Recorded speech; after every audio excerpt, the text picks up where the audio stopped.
Puji Tuhan, Shalom, selamat pagi jemaat House of Mercy. Saya percaya bahwa pagi ini kita semua merasakan pertolongan Tuhan.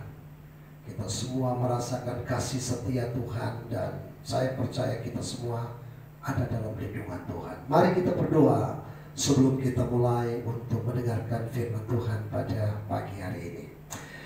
Bapa, kami bersyukur dan berterima kasih.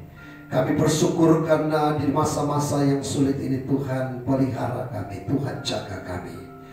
Bapa, kami berdoa di dalam perjalanan kerohanian kami untuk mencapai tujuan daripada apa yang Kau mau. Kami ada di dalam tantangan-tantangan yang dimana kami harus menyelesaikan itu dengan baik.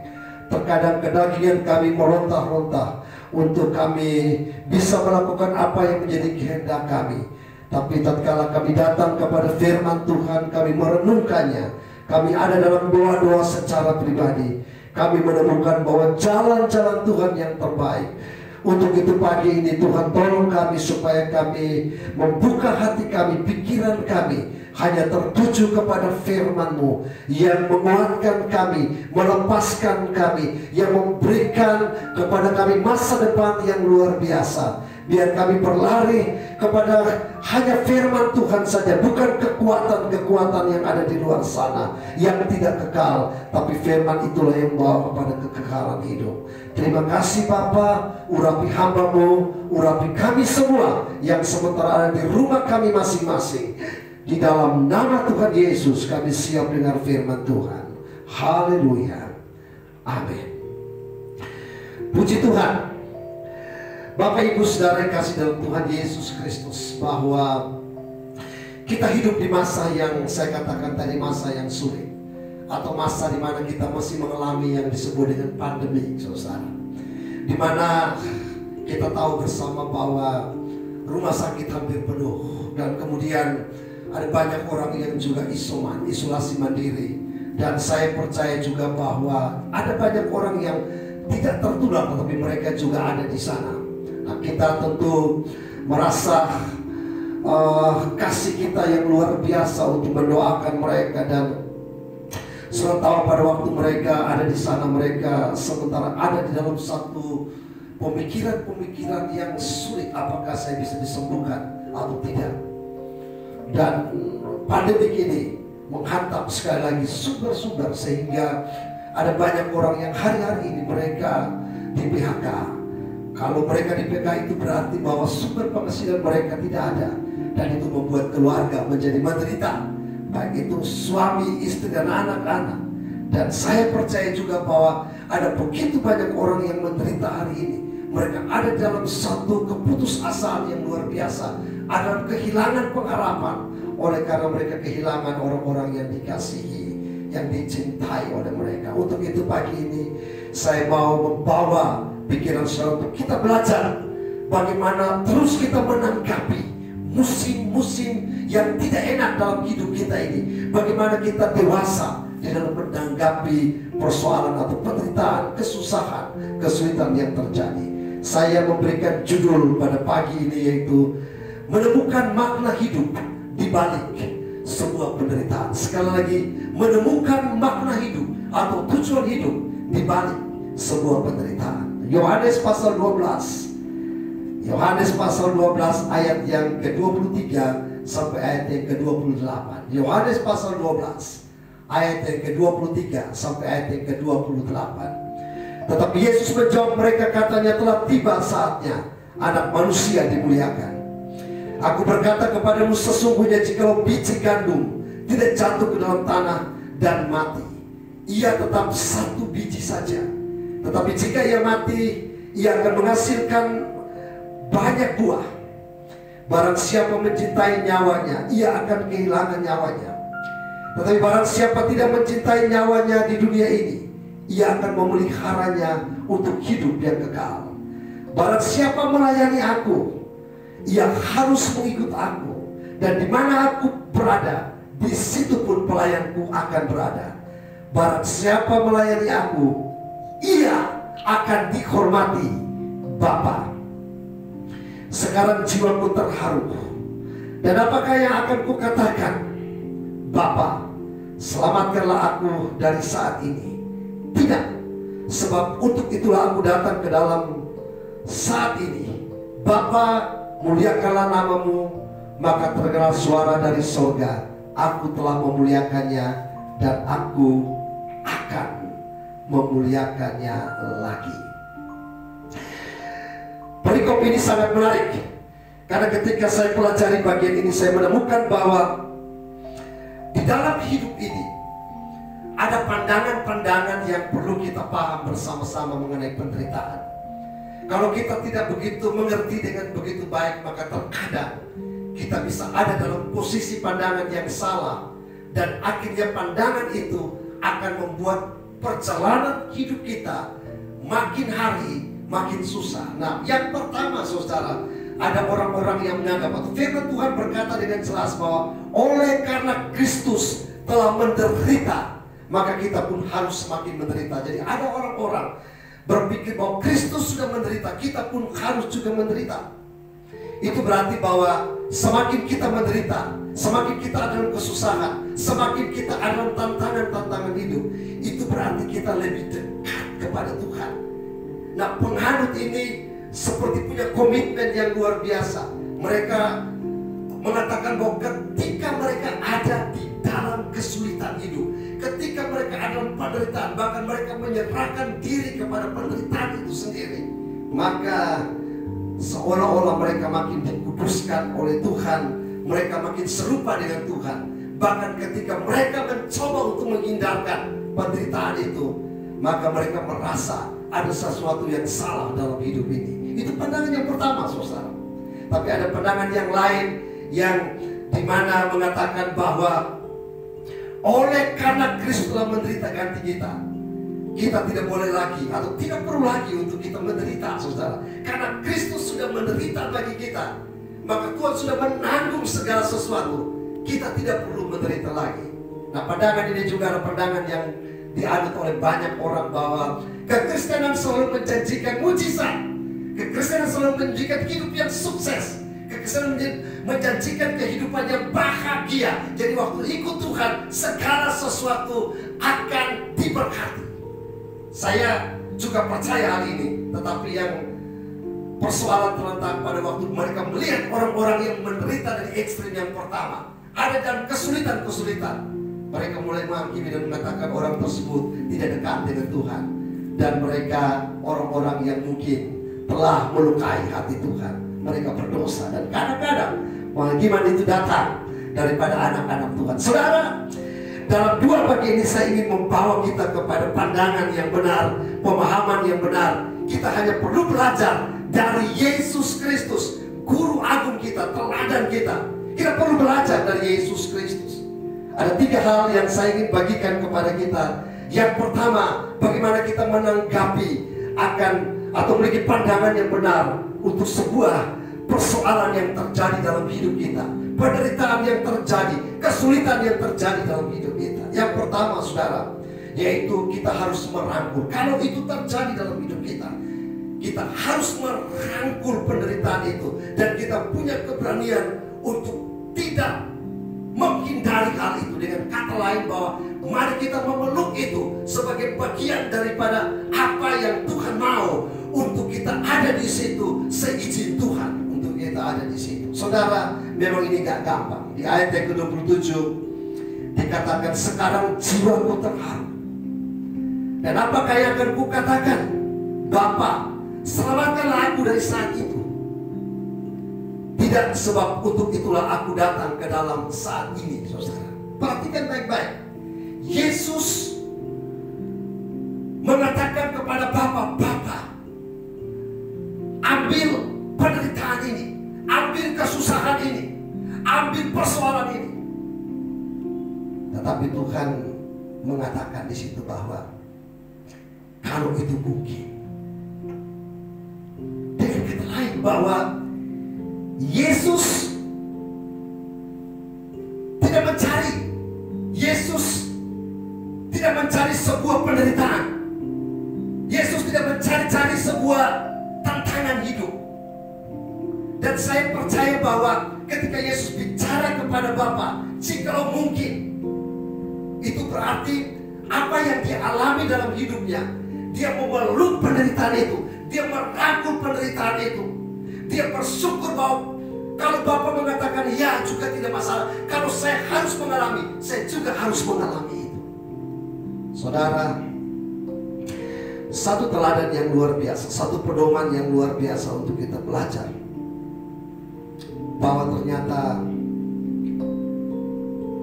penderitaan yang kita alami, tantangan yang kita alami, persoalan yang kita alami, kalau kita bisa menghindari, kita menghindari. Sekali lagi, penderitaan kita tidak mencari-cari, tapi toh kalau itu terjadi dalam hidup kita, kita mesti merangkul itu, menikmati itu.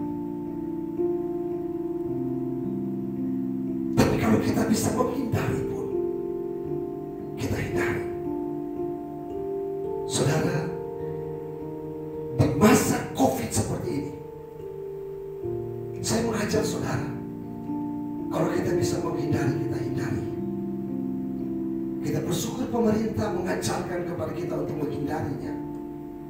Kita harus pakai masker, kita harus jaga jarak. Kita perlu kalau keluar, kita keluar. Kalau tidak, kita di rumah saja. Kita minum vitamin dan sebagainya. Saya tahu bahwa kita semua memiliki iman untuk berkata kepada sebuah penyakit, pergilah, kepada virus, pergilah. Kita berdoa dengan sungguh-sungguh, kita mengatakan bahwa segala sesuatu di dalam nama Yesus. Saya percaya itu. Kita punya iman untuk itu, saudara. Tapi kita juga tidak bodoh. Kita juga tidak mau mengambil langkah nekat seperti itu. Dan kemudian kita buka masker. Saudara, itu namanya kita mencari gara-gara. Itu namanya kita mencari penderitaan. Kalau kita bisa menghindar, menghindarlah. Di sisi yang lain, saya mau berkata kepada saudara, Yusuf tidak menghindar pada penderitaan. Waktu dia ada di dalam sumur, dia dijual ke rumah Potifar, dia dimasukkan ke dalam penjara. Dia tidak bertanya macam-macam kenapa dan sebagainya. Dia tidak menghindar.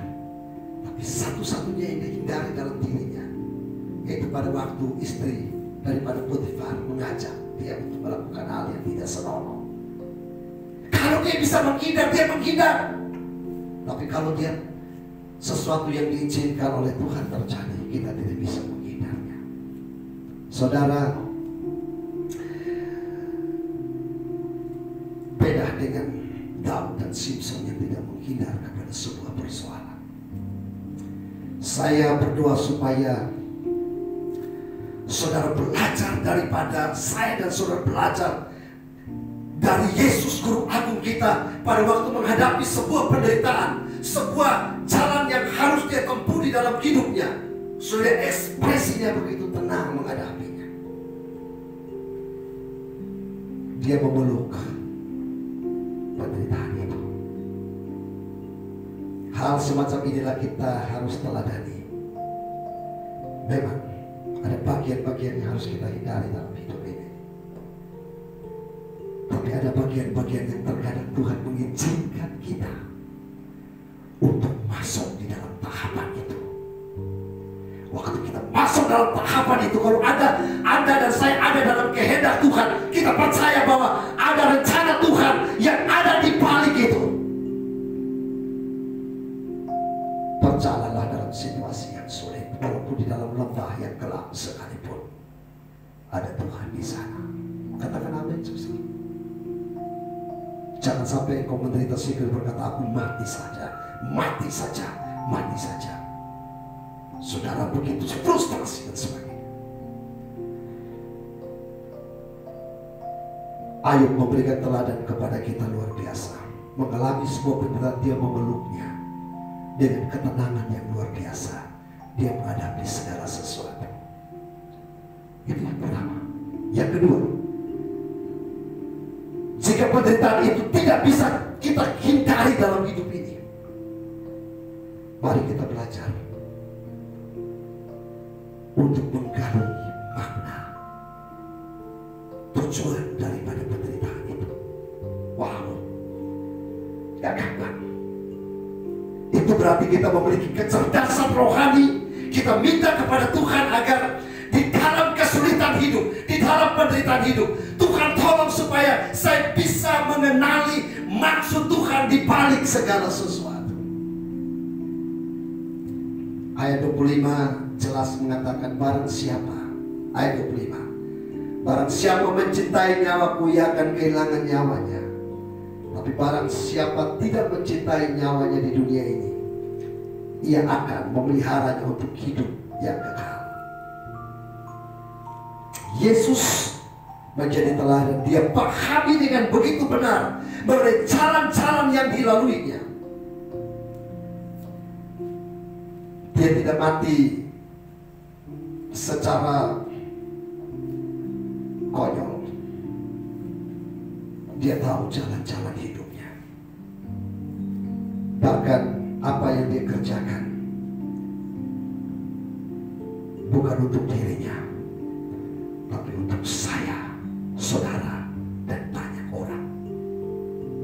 Kalau dia tidak melakukan itu, maka tidak ada kehidupan yang akan diberikan kepada saya dan saudara. Saudara, penting bagi kita hari ini untuk, kalau kita ada di dalam lembah yang gelap, lembah penderitaan itu, lembah persoalan, jangan cepat-cepat putus asa, jangan cepat-cepat frustrasi.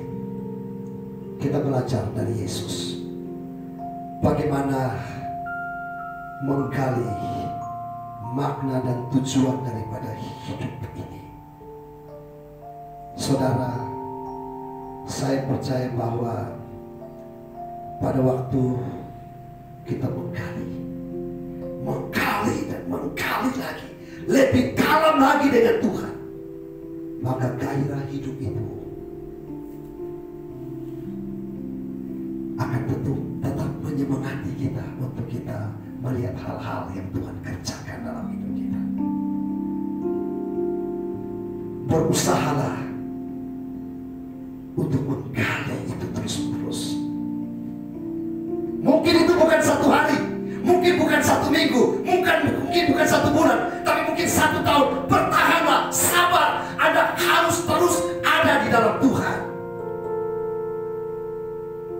Sama dengan pada waktu kita nonton film-film India, film Korea, bahkan film Indonesia, drama-drama. Kita tidak akan bisa melihat satu episode dan kemudian kita bisa menyimpulkan itu. Kita harus tonton berbagai episode sampai pada akhirnya, baru kita menemukan tujuan, akhir, ending dari sebuah cerita itu. Makna hidup kita seperti peta yang dibuka perlahan-lahan untuk kita sampai kepada kekekalan, perhentian itu apa yang Tuhan mau. Saudara, sekali lagi bahwa gambaran hidup kita yang utuh hanya bisa kita temukan bukan 1-2 hari, tetapi ada pergumulan, ada persekutuan dengan Tuhan yang erat. Gambaran Yusuf dengan jelas mengatakan setiap episode di dalam tantangan yang luar biasa, tahapan-tahapan dia mengalami penderitaan, tapi satu ketika dia keluar dari penjara, waktu dia diangkat menjadi seorang yang nomor 2 di Mesir, ada satu perkataan yang luar biasa baru dia tahu waktu berkumpul dengan saudara-saudaranya. Dia katakan, engkau mereka-reka yang jahat, tetapi Allah mereka-reka yang terbaik.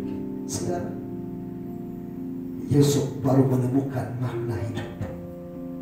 Yusuf baru menemukan tujuan hidup.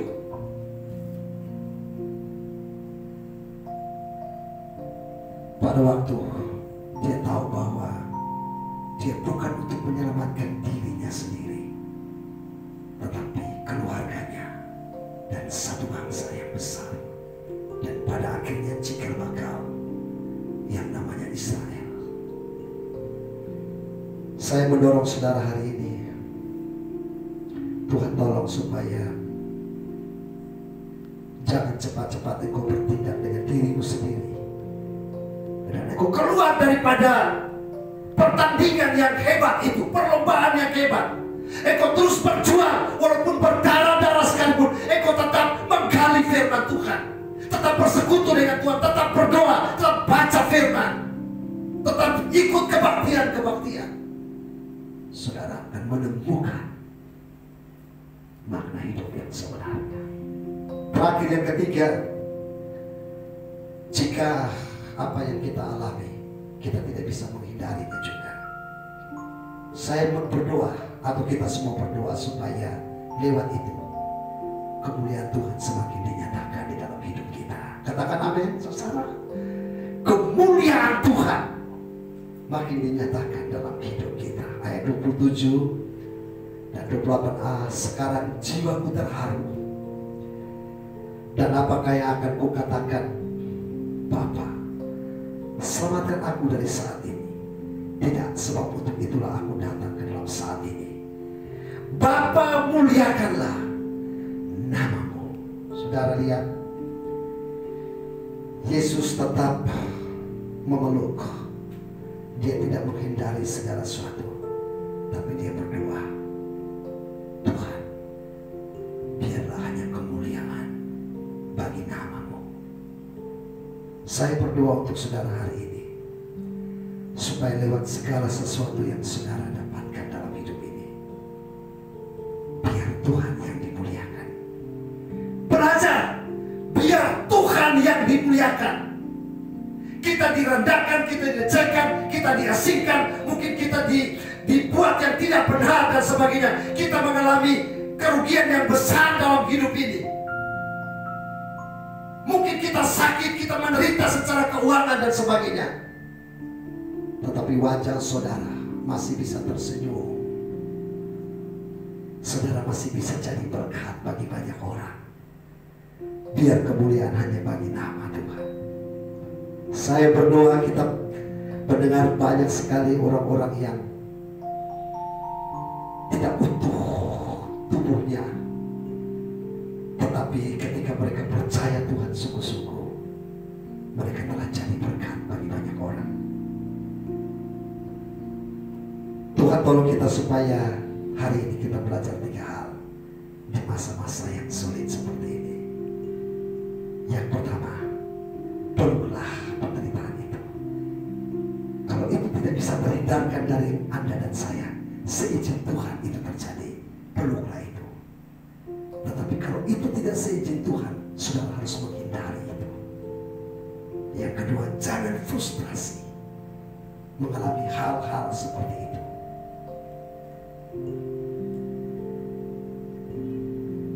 Tetapi saudara terus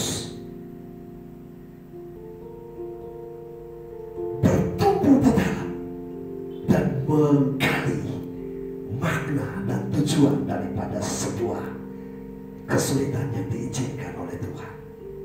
Dan yang terakhir, tetaplah berdoa. Biarkan semua untuk kemuliaan nama Tuhan. Saya percaya Tuhan memberkati kita semua. Katakan amin. Yang di rumah katakan amin. Amin. Amin. Amin. Terima kasih. Kemuliaan hanya bagi nama Tuhan. Haleluya. Kita berikan kemuliaan bagi Tuhan. Tuhan berkati kita semua. Haleluya. Saudara, mari kita berdiri bersama-sama di hadapan Tuhan. Kita mau mengakhiri dengan satu pujian, mengatakan bahwa pujian ini dinyanyikan oleh seorang yang matanya buta. Saya lupa nama wanita itu yang masih kecil, tapi dia katakan, tak sekalipun engkau melupakannya, kau selalu menuntun. Dan dia mengatakan akhir dari pujian ini, aku tetap percaya walaupun aku ada dalam penderitaan sekalipun. Haleluya. Mari berdiri bersama sekali lagi.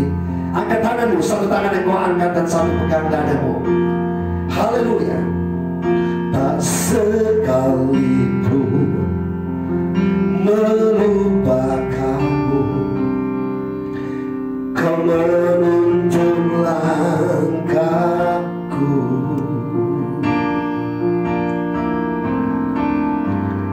Ku tak pernah sendiri,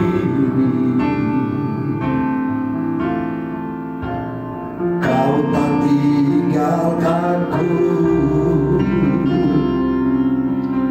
Tak sekalipun melupakanku, kau menuntun langkahku.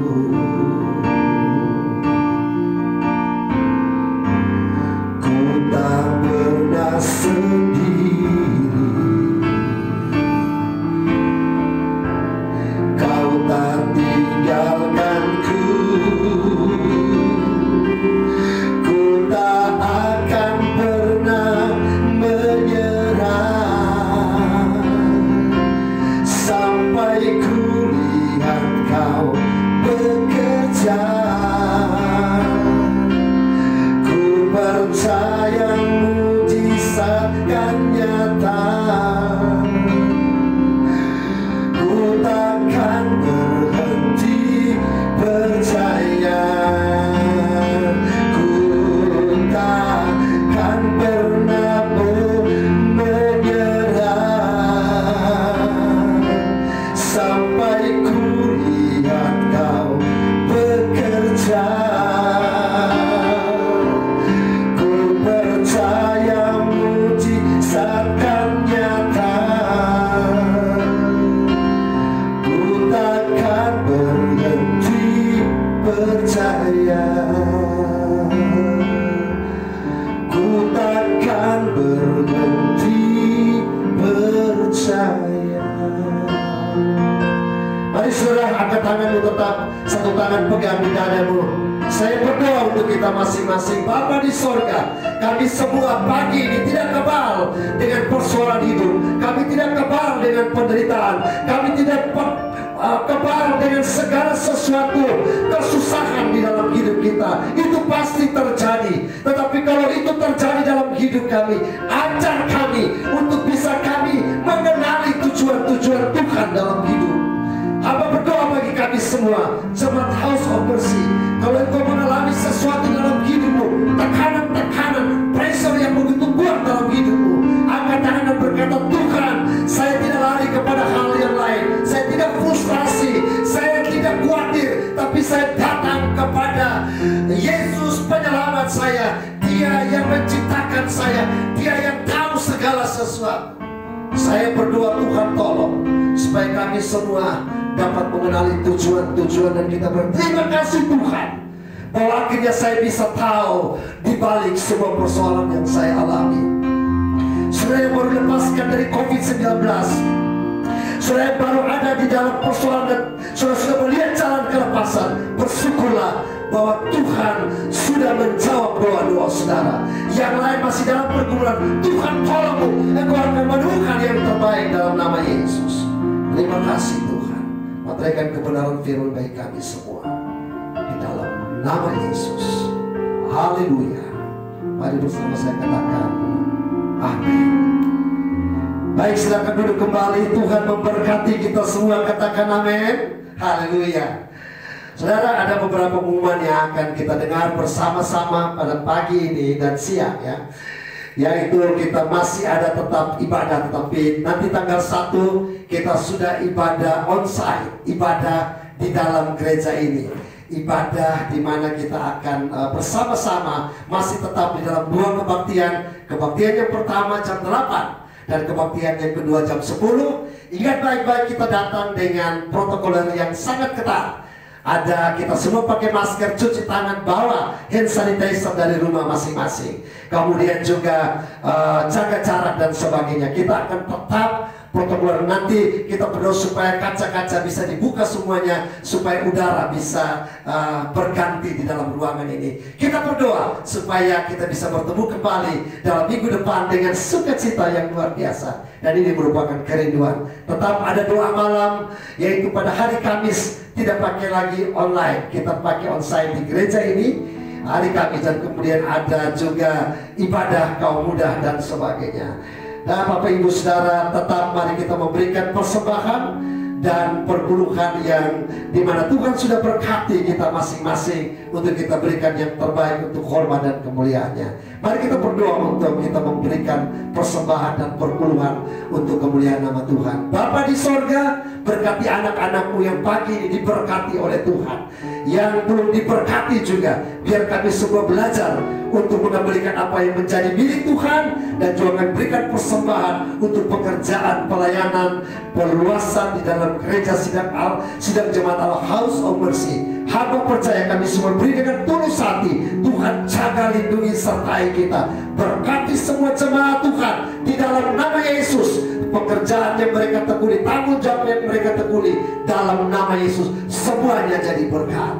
Akhirnya segala pujian hormat hanya bagimu dalam nama Yesus. Haleluya, haleluya. Mari kita akhiri ibadah yang diberkati Tuhan. Kita berdiri bersama-sama sekali lagi. Angkat tanganmu dan kita nyanyikan pujian, nyanyi dan bersoraklah bagi Dia. Haleluya. Nyanyi dan bersoraklah bagi Dia. Pujian, hormat, kuasa bagi Raja. Gunung tunduk, laut bergelora, mendengar namamu. Ku bersuka atas perbuatanmu, selamanya ku kasihi Engkau Tuhan. Tiada janji seperti yang ada padamu. Tiada janji seperti yang ada tiada janji seperti yang ada padamu.